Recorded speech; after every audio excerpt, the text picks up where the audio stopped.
Latest updates के लिए ultra channels को सब्सक्राइब करें और बेल आइकन को प्रेस करें।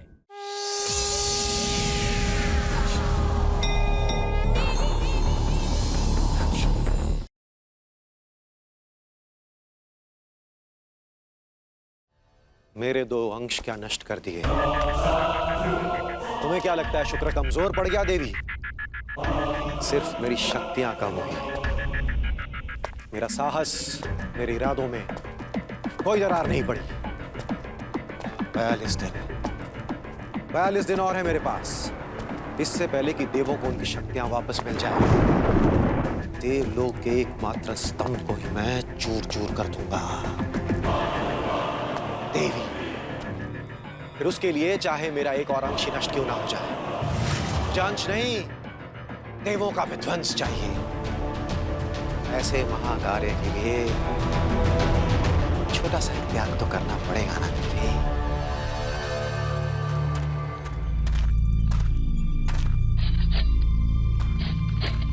टाइगर, जो भी करो ध्यान से करो। अगर शुक्र का अंश इनमें से किसी भी पेड़ पौधे में मौजूद है तो खतरा जरूर है। तुम्हारा क्या कहना है गौरी? क्या शुक्र ने गौरी अब ये कहां चली?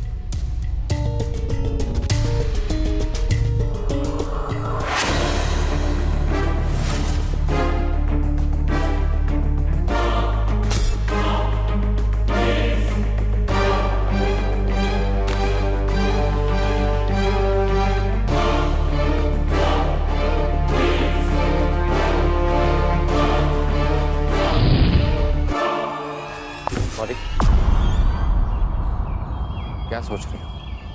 अचानक गायब हो गई। पता नहीं गुरुजी, अंश ढूंढते ढूंढते हमें अचानक से गुरु शुक्राचार्य का ख्याल आया, लेकिन विराट के अवतार में। क्या कह रहे थे, हम क्या समझ रहे थे, कुछ भी ठीक से। हो सकता है कि तब से तुम उसके अंश के बारे में ही सोच रही थी, इसलिए ये सब। खैर छोड़ो, अच्छी बात यह है कि मैंने और मामू ने उसका तीसरा अंश ढूंढ लिया। हमने अंश ढूंढ लिया? ये शुभ काम में देरी क्यों? क्योंकि हर शुभ काम सरल नहीं होता। हम जैसे पौधा समझ रहे थे, वो पौधा नहीं। खुद ही चल के देख लो।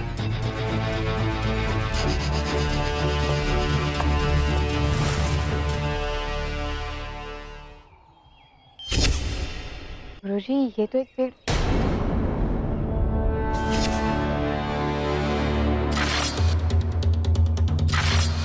इसका मतलब तो यही हुआ ना कि गुरु शुक्राचार्य ने जिस पौधे में अपने अंश को वो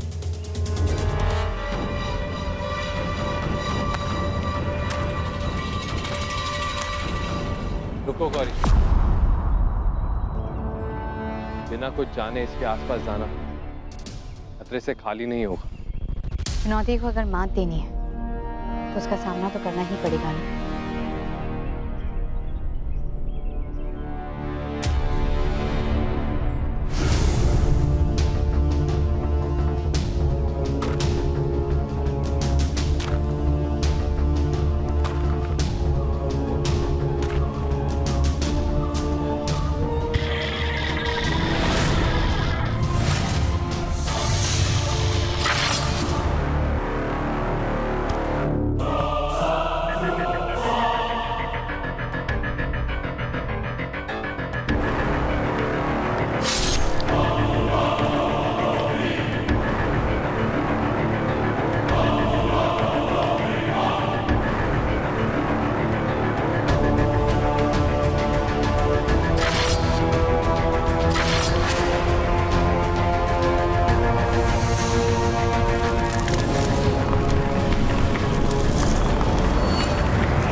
गुरुजी, हमने गुरु शुक्राचार्य को देखा।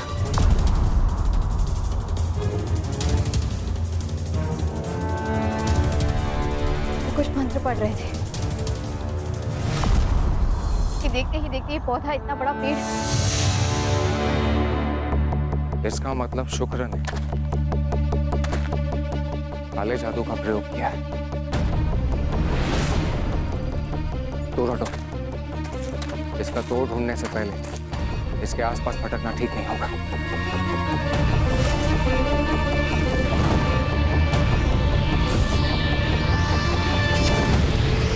चलो यार।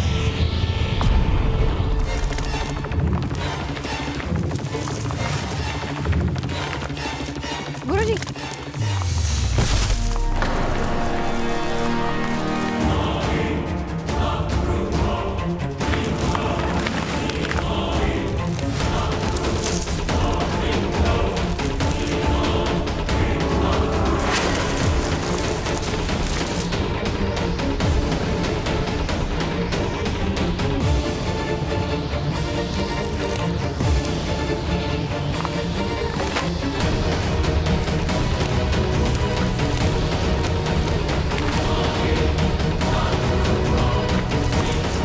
शुक्र की अंश की रक्षा करने के लिए देवी के अपनों को हानि पहुंचाना भूल नहीं, अन्याय है।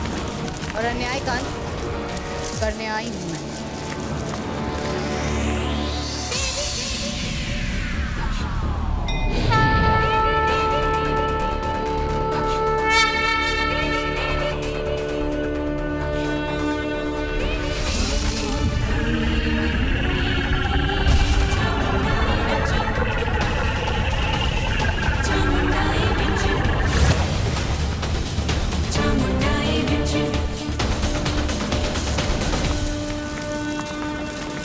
अरे रुको, हम इस वक्त लड़ने की स्थिति में नहीं।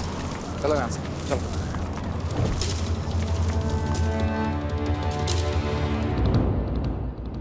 वो पेड़ अभी 1 मिनट पहले तो हमारे ऊपर इतनी बुरी तरह से वार कर रहा था। ये सब गुरु शुक्राचार्य के मंत्रों का असर है। जब तक उनके मंत्र इसी तरह से काम करते रहेंगे तब तक हम उनके इस अंश को कभी नष्ट नहीं कर पाएंगे। लेकिन गुरुजी, आप हमेशा कहते हैं ना कि अगर इच्छा तीव्र हो और इरादा नेक तो कुछ भी असंभव नहीं होता। इसका उपाय भी अवश्य होगा। बस प्रश्न केवल इतना है, क्या हम सही दिशा में सोच रहे हैं?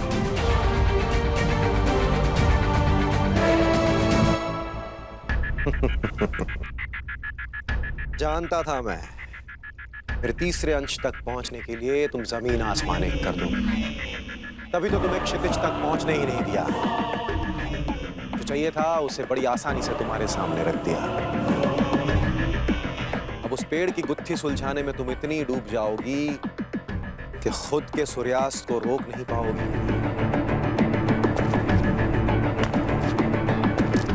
क्योंकि अब होगा अब तक के सबसे भयानक असुर का पुनरोदय।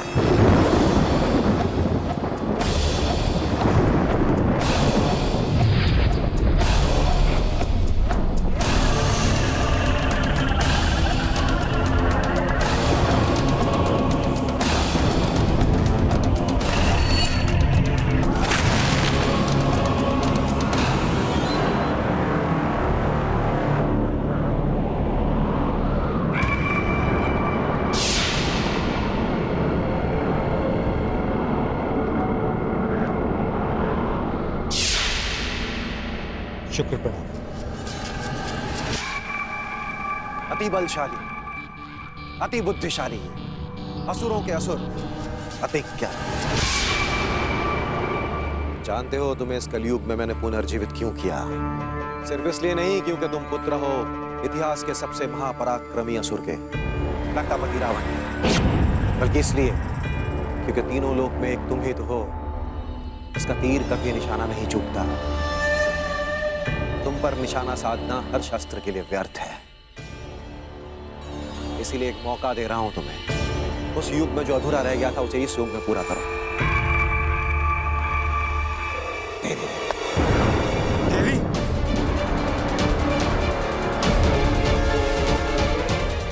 आज भी वही लावारिस रहा है।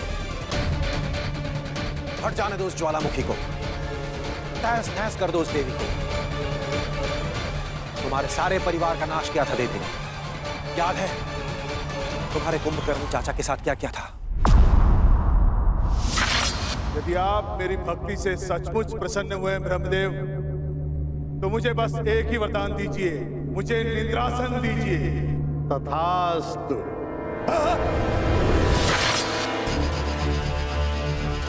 तब वो बनी थी सरस्वती, अब बनी है वेदावती, जिसने नींव रख दी है उस महान राज्य के नाश की जो असुरों की पहचान थी, लंका। लंकाधीश रावण को भी अपनी चपेट में ले लिया। घने जंगल के एक छोटे से कोने तपस्या कर रही थी वेदावती। जब महाशक्तिशाली रावण ने उसे देखा, उसकी सुंदरता को निहारा और उसके जीवन के उद्धार का अवसर दिया। हे देवी, तुम्हारा ये अलौकिक रूप अद्भुत है। सृष्टि की इस अद्भुत रचना का स्थान इस निर्जन वन में नहीं, अपितु हमारे राजमहल में है। हमारे विवाह का प्रस्ताव स्वीकार करो देवी। आंखें खोलो, ये लंकेश की आज्ञा है।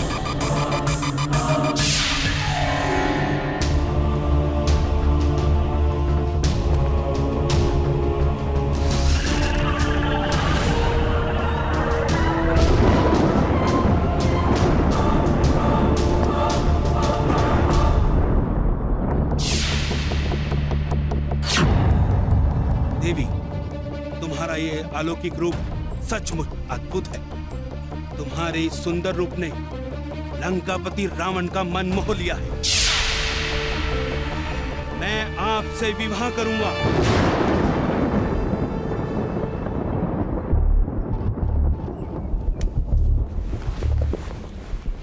मेरी तपस्या भंग करके तुम मुझसे विवाह करना चाहते हो?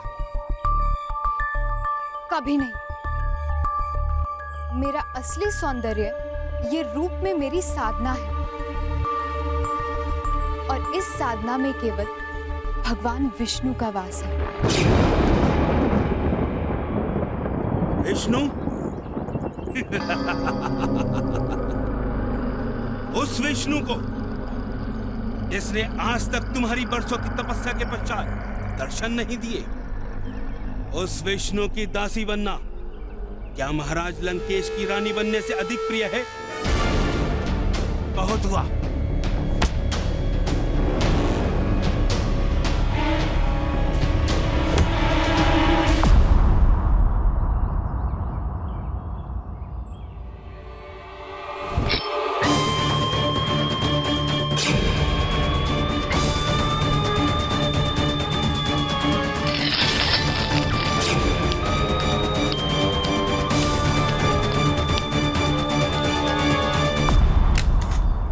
सौंदर्य के लिए तुम मुझे अपनी महारानी बनाना चाहते थे ना?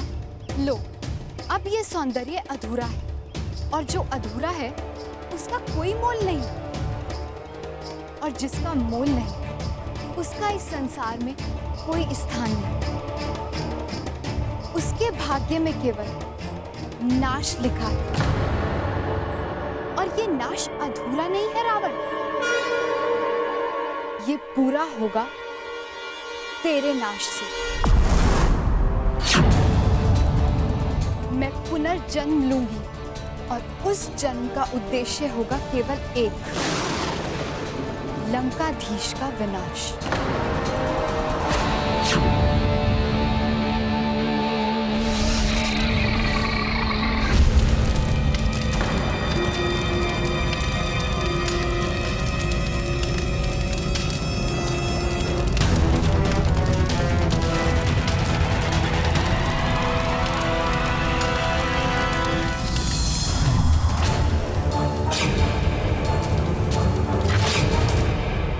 वो विनाशकारी है तो मैं भी लंकाधीश का पुत्र हूं। उसी देवी ने सीता का रूप लिया और लंका के विनाश का कारण बनी। उसी की वजह से श्री राम से युद्ध हुआ, परंतु वो युद्ध पुराना था, अब नया युद्ध है। ये होगा अतिज्ञा का युद्ध, और इस बार देवी का विनाश मैं करूंगा। शत्रु तभी पराजित होता है जब उसकी सेना का विध्वंस होता है आदित्य।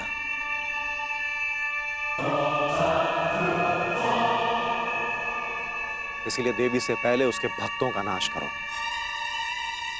फिर तुम्हें कोई रोक नहीं सकता नई लंका खड़ी करने से। पिता के राजपाट पर ऐसे पुत्र का ही अधिकार होता है। इस देवी से अपना अधिकार मैं वापस हासिल करके रहूंगा। असुरों की जय हो। अजीब सा दृश्य था। हम डूब रहे थे गहरे पानी में, खींचे चले जा रहे थे उसमें। खुद को लेकर कोई भी सपना, कोई भी दृश्य कहीं ना कहीं हकीकत से जुड़ा होता है। पता नहीं गुरुजी, शायद आने वाले समय का कोई संकेत हो।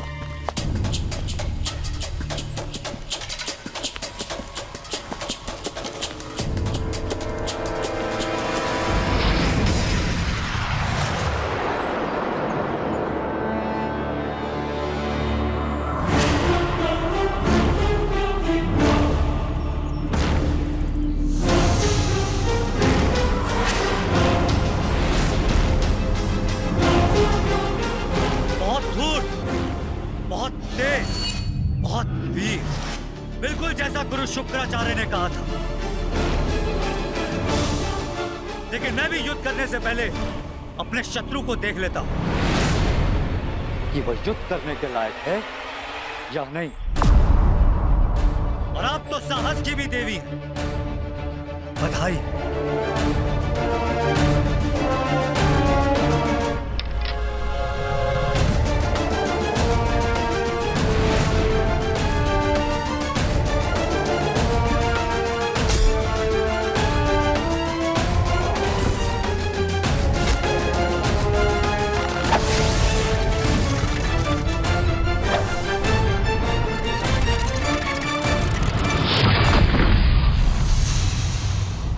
शस्त्रों को नष्ट करने से एक योद्धा का निशाना कभी नहीं बदलता।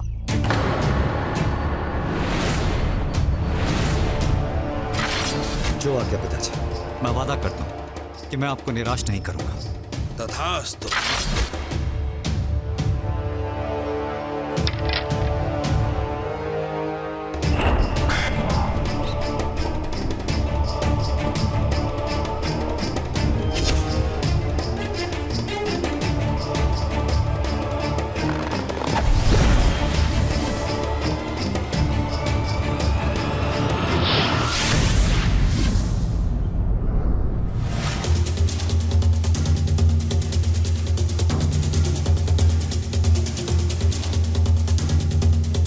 नहीं गौरी, ये युद्ध बर्बादी है, समय और शक्ति दोनों के लिए। यहां से निकलने में समझता थी।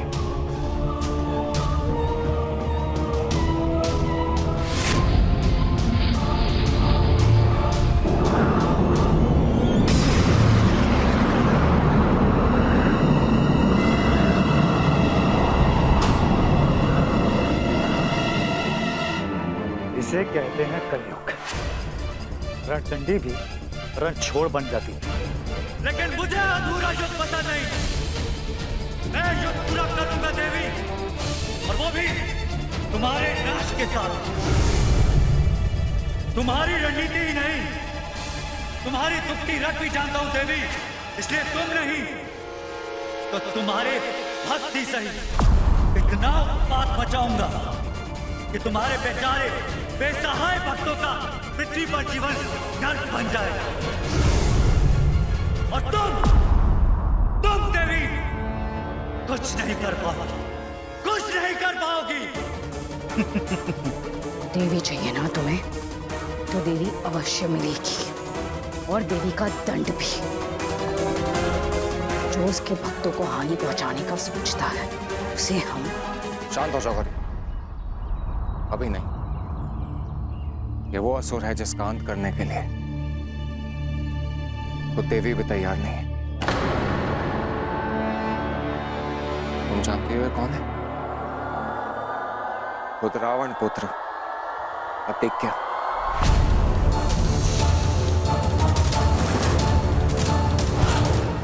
त्रेता युग का समय, रावण पुत्र अतिक्य ने इतनी कठोर तपस्या की कि तपस्या से प्रसन्न होकर शिव जी प्रकट हुए।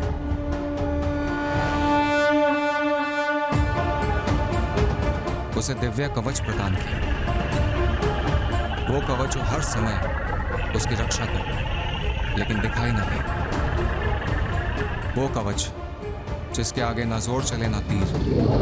राम, लक्ष्मण, यदि साहस है तो आओ, करो मेरा सामना।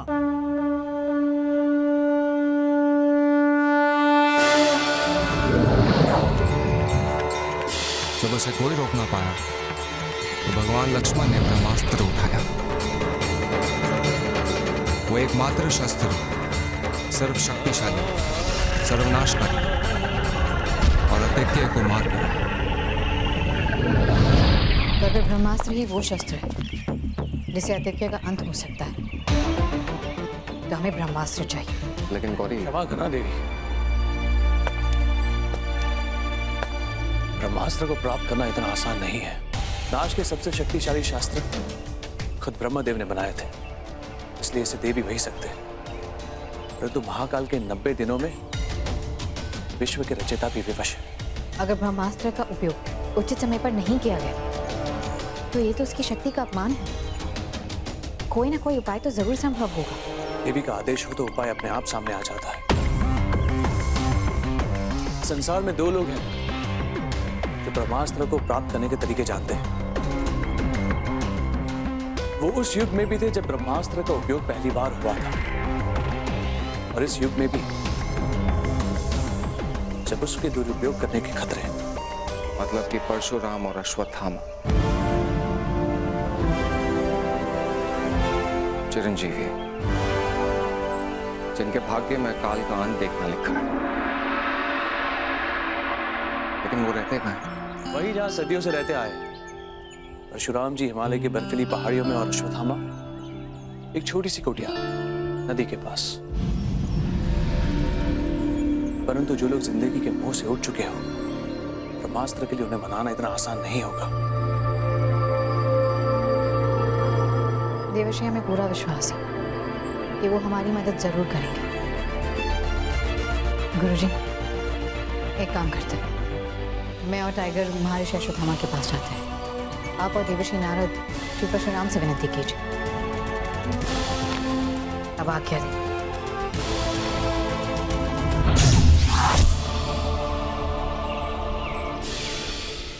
माँ, हम सब तेरे भक्त हैं, हम पे तेरी कृपा बनाए रखना। जय माता दी।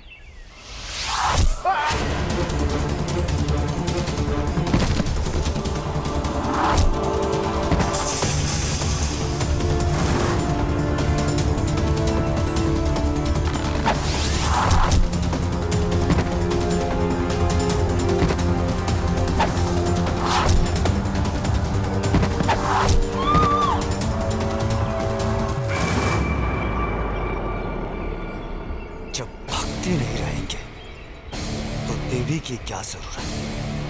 पहले भक्तों का नाश, फिर देवी का नाश।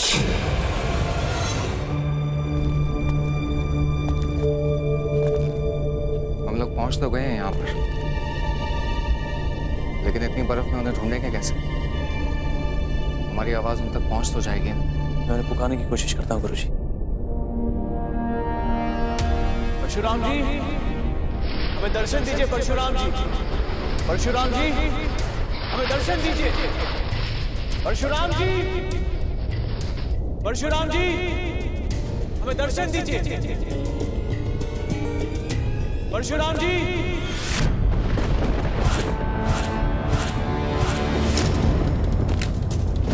परशुराम जी।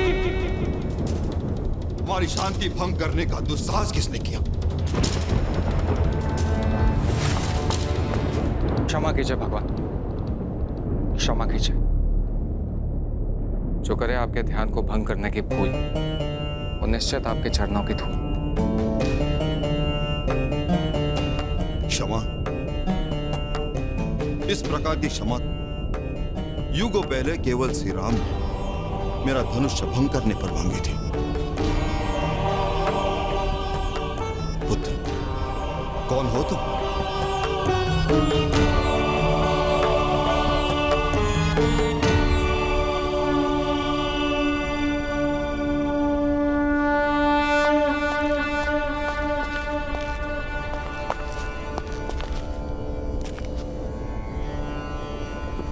साक्षात देवी अपने वाहन के साथ।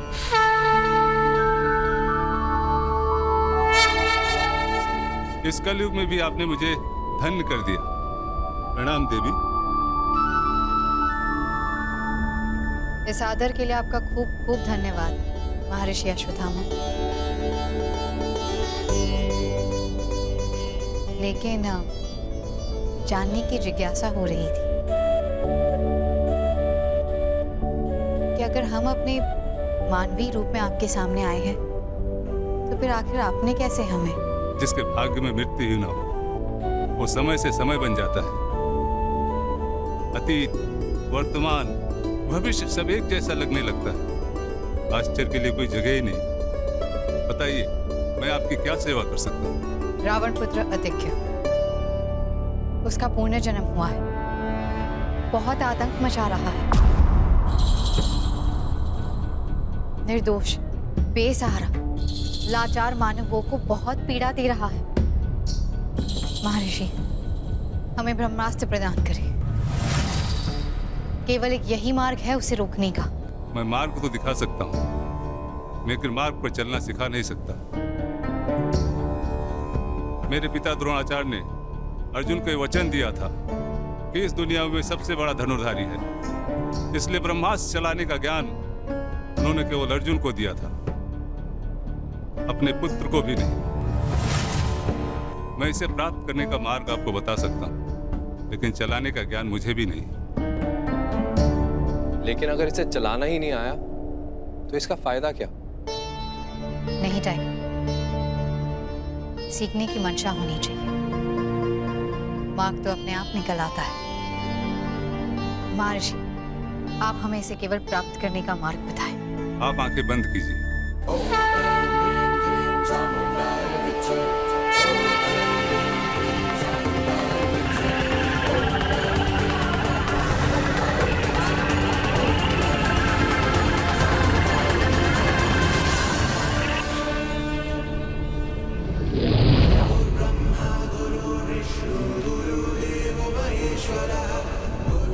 प्रणाम। गुरु बृहस्पति, देवर्षि नारद, कहिए, हम आप लोगों की क्या सेवा कर सकते हैं? हमें ब्रह्मास्त्र चाहिए। ब्रह्मास्त्र? शुक्राचार्य ने अतिक्य को पुनर्जीवित कर दिया है। पूरी पृथ्वी उसकी चपेट में आ जाएगी अगर हमने उसे नहीं रोका तो। और ये केवल ब्रह्मास्त्र ही। क्षमा कीजिए गुरु बृहस्पति, हम आपकी कोई मदद नहीं कर सकते। ये आप कैसी बातें कर रहे हैं परशुराम? आप उस देवी की मदद नहीं करेंगे जो असुर के विरुद्ध युद्ध लड़ रही, वो भी अकेले। देवी की सहायता करना हमारा सौभाग्य होता। महाकाल के 90 दिनों में देवता ना इसे चला सकते, ना ही प्राप्त कर सकते। और क्योंकि मैं स्वयं भगवान विष्णु का अवतार, इसलिए हम विवश हैं।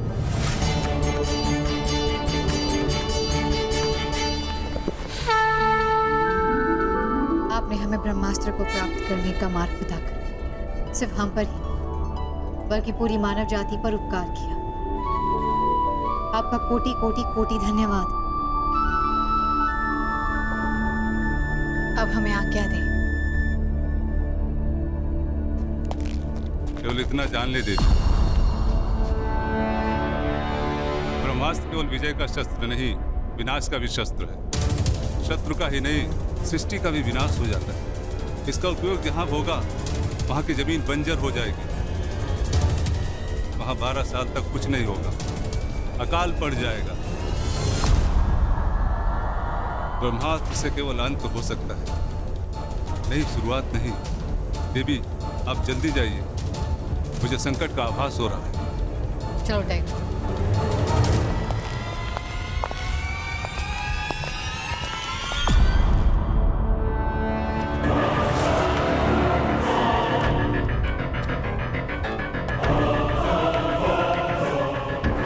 जिस योद्धा की हर चाल शत्रु को पहले ही पता लग जाए, उसे तो रणभूमि ही छोड़ देना चाहिए। मैं जानता था ब्रह्मास्त्र की खोज में देवी यहां जरूर आएगी।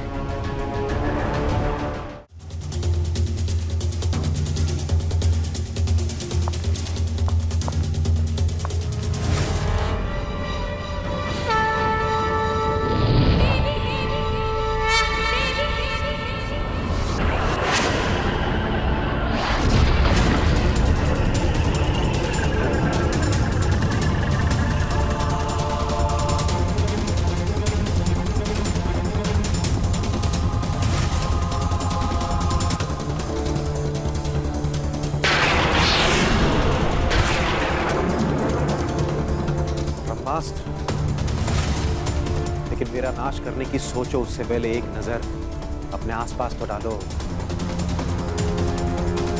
देखो विनाश किसे कहते हैं।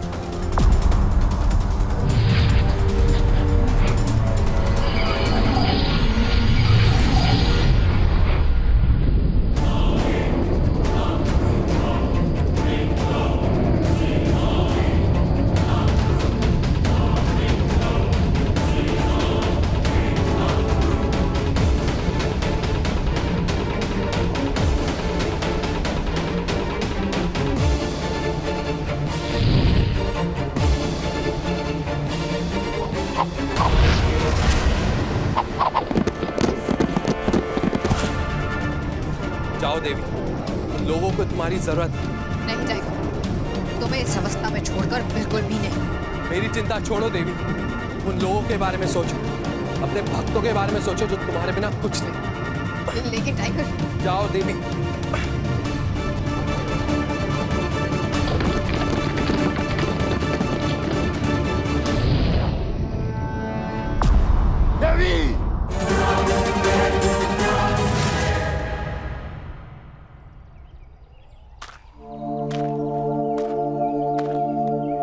गौरी, तुम अकेली? टाइगर कहाँ है? गुरु शुक्राचार्य के सामने। हम ब्रह्मास्त्र लेकर निकल ही रहे थे वहां से कि अचानक ने गुरु शुक्राचार्य ने हम पर वार कर दिया। टाइगर बीच में आ गया, इसलिए हम वहां से निकल भी पाए। लेकिन दुविधा अब यह है कि टाइगर अकेले उनका सामना कैसे करेगा। परंतु अभी भी देर नहीं हुई है देवी। अब ब्रह्मास्त्र उठाइए और शुक्र के तीसरे अंश का अंत कर दीजिए। फिर देखते हैं देवी, गुरु शुक्राचार्य में कितनी शक्ति बचती है। नहीं देवश्री, पहले अतिज्ञ का अंत करना होगा। वो बेसहारा लाचार मानवों पर अत्याचार कर रहा है, पहले उन्हें मुक्त करवाना होगा, फिर शुक्र के अंश की बारी। देवी, आपके लिए भले ही कुछ असंभव ना हो, परंतु यहाँ पे कुछ चीजें ऐसी है जिनकी सीमाएं हैं, फिर चाहे वो ब्रह्मास्त्र ही क्यों ना हो। कहने का अर्थ है कि ब्रह्मास्त्र का उपयोग आप केवल एक बार कर सकते हैं। या तो आप अतिज्ञ का नाश कर सकते हैं या फिर शुक्र के तीसरे अंश का। अब चुनना आपको है देवी। अगर अतिज्ञ का नाश करती तो असुरों के गुरु बच जाते। अगर असुरों के गुरु के अंश का नाश करती तो असुर बार बार प्रहार करते रहेंगे। दोनों ही तरफ से पराजय हमारी है।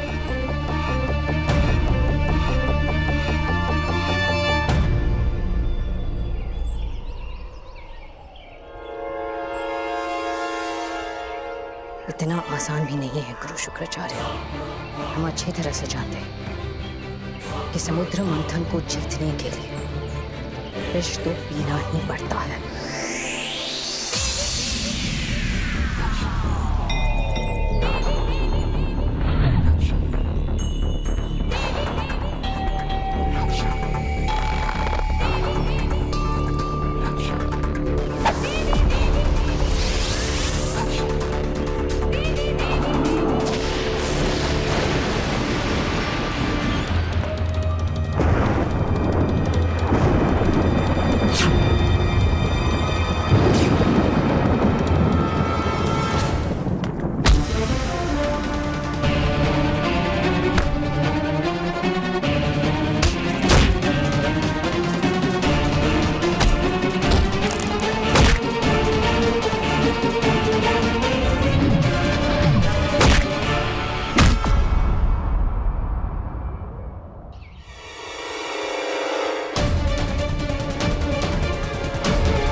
सब लोग घबराइए मत, हम आपकी यहाँ पर मदद करने के लिए आए हैं। आओ बेटा चलो।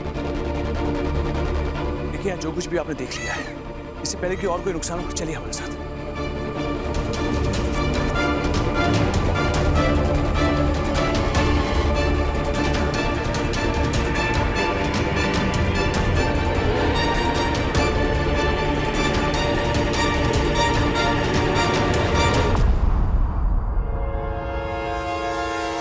रावण पुत्र आदित्य, कहाँ हो तुम? अपने एकमात्र शत्रु तक पहुंचने के लिए इतनी देर? हिम्मत है तो सामने आओ हमारे। मैं यहाँ हूँ देवी।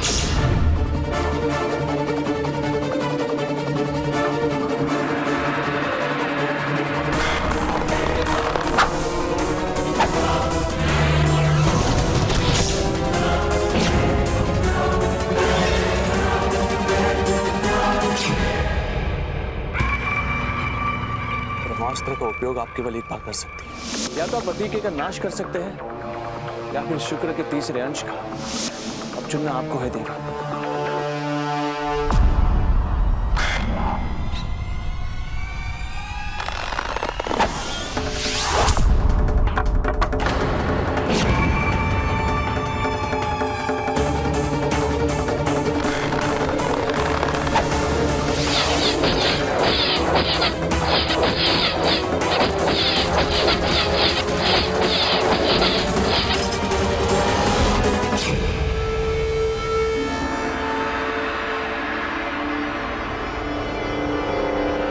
तीर तो कोई भी चला सकता है आदित्य,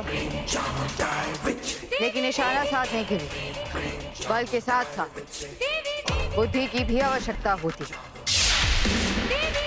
और जिसका विनाश इतना करीब हो, इसकी बुद्धि तो उसे पहले ही धोखा दे देती।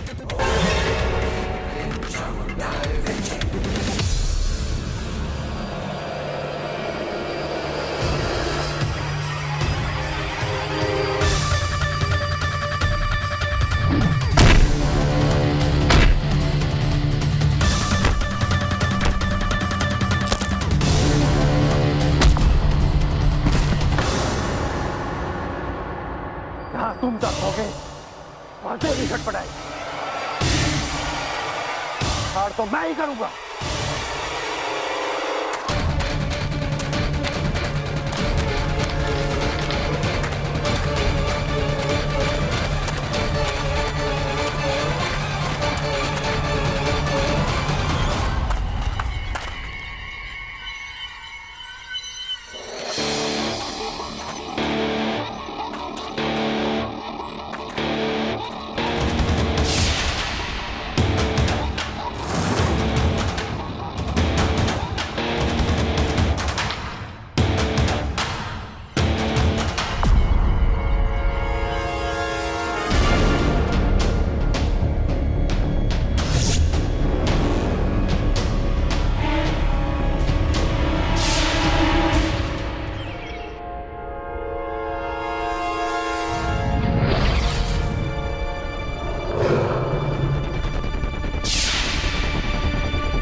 ब्रह्मास्त्र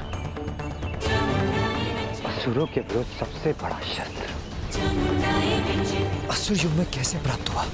युग कोई भी हो अति, पाप का नाश करने की हर शस्त्र परम शस्त्र होता है, और यह तो स्वयं सृष्टि को बनाने वाले ब्रह्मदेव का शस्त्र है। तैयार हो जाओ अधिक्य।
देवी,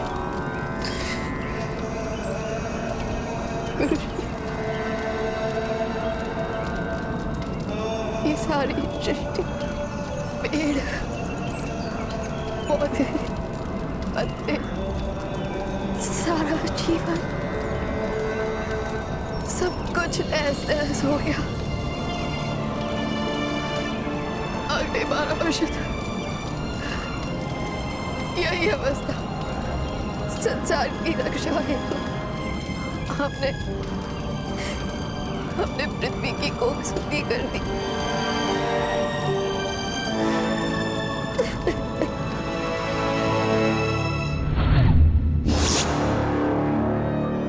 चिल्लाओ, जितना हो सके चिल्लाओ। देखना चाहता हूं कितनी जान है शेर की आखिरी दहाड़ में।